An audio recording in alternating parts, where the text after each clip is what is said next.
ये जो बेटी होती है ना सज्जनों, अब बेटी जब जन्म लेती है,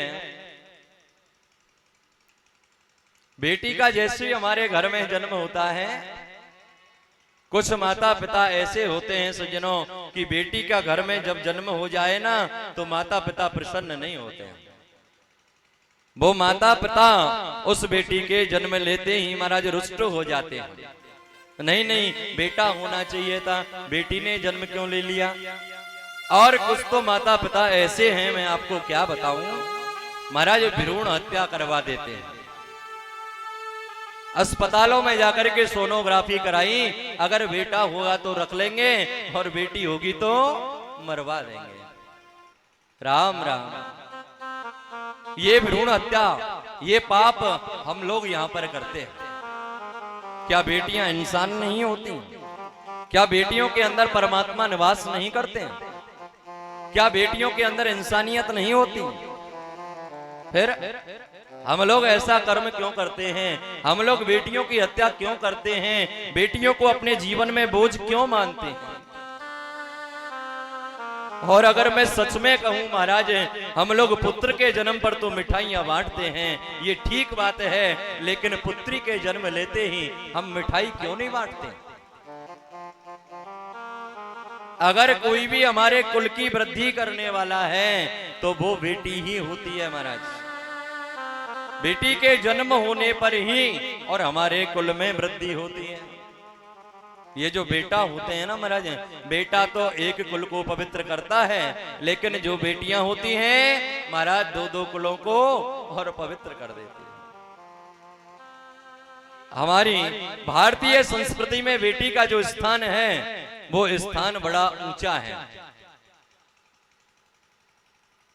मैं आपको बताऊं, अभी श्राद्ध पक्ष जब समाप्त होंगे उसके बाद में क्या आएगा, नवरात्रि आने वाले हैं। अगर बेटियां नहीं होंगी तो नवरात्रि में 9 कन्या कहां से होंगी बताओ? 9 देवियों का पूजन हम कैसे कर पाएंगे? अगर बेटी ही नहीं होगी तो देवियां कहां होंगी? कहां ढूंढोगे, कहां से लाओगे बताओ? बाजार में थोड़ी मिलेंगी। इसलिए मेरी मैयाओं, अगर और कोई नहीं समझे तो आप तो समझो। आप क्यों भ्रूण हत्या करवाती हो? आप क्यों बेटियों को मरवाते हो? बेटियां क्यों पराई हैं, बेटियां क्यों पराई हैं मेरी माँ, बेटियां क्यों पराई हैं।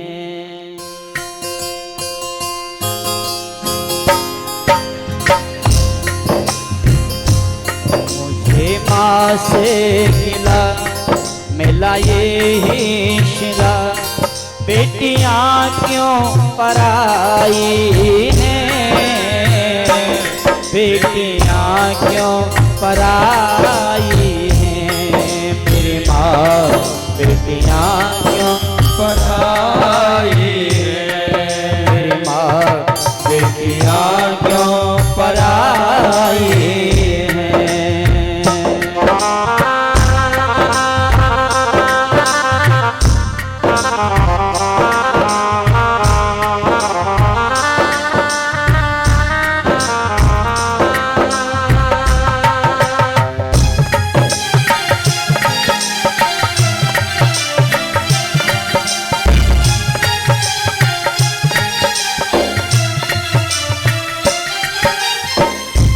खेली कूदी में जिसी आंगन में, वो भी अपना पराया सा लागे, वो भी अपना पराया सा लागे।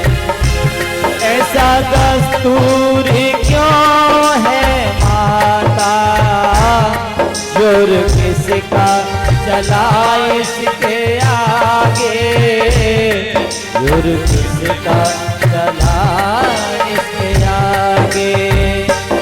जिस घर में पली उस घर से ही माँ, जिस घर में पली उस घर से ही माँ, तेरी कैसी विदाई है क्यों पराई हैं, मेरी माँ बेटियां क्यों पराई हैं। आहा, बेटियां क्यों पराई हैं? इन बेटियों को हम लोग पराया क्यों समझते हैं? या हम लोग ऐसा मानते हैं कि अगर बेटी घर में जन्म लेगी तो हमें दहेज देना पड़ेगा। लेकिन मैयाओं, ये दहेज लेना और दहेज देना ये हमारे समाज में कुरीति है। हमारा शास्त्र इसकी अनुमति नहीं देता। आज एक बेटी जब विदा होकर के जाती है, अपने पिता से कहती है, पिताजी जब तुम ऑफिस से लौट करके घर आते थे ना, और दरवाजे से ही मुझे पुकारते थे, बेटी दरवाजा खोलो, और मैं दौड़ करके चली आती थी, आकर के दरवाजा खोल दिया करती थी। कल से तुम किसे पुकारोगे, किसे बुलाओगे? हाँ? ये तो बेटियां होती हैं सज्जनों। एक बार बेटे को आवाज लगा करके देखो, अगर बेटा तुरंत दौड़ करके दरवाजा खोले तो बताओ। हाँ? ये तो बेटियों की करुणा है, माताओं की करुणा है। और आज बेटी ने अपने पिता से कह दिया, पिताजी आज तक इस घर में जिस वस्तु के ऊपर मैंने अपना हाथ रख दिया, वह वस्तु मेरी हो गई, लेकिन आज से इस घर का हर सामान, हर एक वस्तु और मेरे लिए पराई हो गई है। आपने मुझे पराया कर दिया है। ये एक बेटी का भाव है, ये एक बेटी की करुणा है।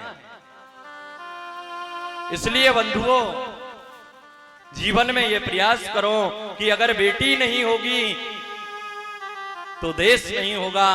क्योंकि देश में जो मेरी माताएं हुई वो भी बड़ी बड़ी वीर हुई, वीरांगनाएं हुई, पतिव्रता हुई। एक बेटी ही होती है जो मां बनती है, एक बेटी ही होती है जो किसी की बहन बनती है, एक बेटी ही होती है जो कि किसी की पुत्री बनती है। हाँ? अगर बेटी नहीं होगी तो कुछ नहीं होगा। एक बेटी ही अनेक अनेक और रूप लेकर के पधारती है महाराज। कोई किसी की बेटी बन करके आई, कोई किसी की मां बन गई, कोई किसी की बहन बन गई, कोई किसी की पत्नी बन गई। और तो और मैं आपको क्या बताऊं मेरी माताओं, ये जो मां होती है ना, मां, और जब हम लोग मां कहते हैं तो मां में जो करुणा होती है वो किसी और में नहीं होती। मां, माँ में जो समर्पण होता है, माँ में जो अपनापन होता है, माँ के अंदर जो प्रेम होता है ना, वो किसी और शब्द में नहीं होता। माँ से एक समय व्यक्ति तू कह करके बात कर सकता है, लेकिन और किसी से तू कह करके बात नहीं कर सकता। एक माँ का जो जीवन होता है वो क्या होता है? सुबह सबसे पहले जागती है, जाग करके सबको जगाती है। हाँ? सबसे पहले जागना और सबके बाद में सोना। अब अगर पुत्र कुछ कहे तो उसकी भी सेवा करनी, उसको भी चाय देना, पानी देना, नाश्ता बना करके देना, उसके कपड़े ला करके देना। अगर पति कुछ कहे मुझे ऑफिस जाना है, टिफिन तैयार करना, बैग हाथ में पकड़ाना, और शाम को जैसे ही गेट पर घुसे हाथ में जाकर के बैग को पकड़ लेना। बैठते ही जल का गिलास, चाय, नाश्ता, शाम को भोजन और सेवा करके सबको सुलाने के बाद में और मेरी माताएं सोती हैं। कभी आप लोगों ने इन माताओं के जीवन में झांक करके देखा क्या? ये अपनी पीड़ा को कभी किसी के सामने व्यक्त नहीं करती। हम लोग अपने दुखों को कह देते हैं, अपने दुखों को रो लेते हैं, लेकिन जो माताएं होती हैं ये अपना दुखड़ा किसी से कह नहीं पाती, अंदर ही अंदर महाराज रोती रहती हैं। बताओ, क्या इनका जीवन नहीं होता? क्या इनके अंदर मानवता नहीं होती, जो कि इन बेटियों को हम लोग और मरवा देते हैं?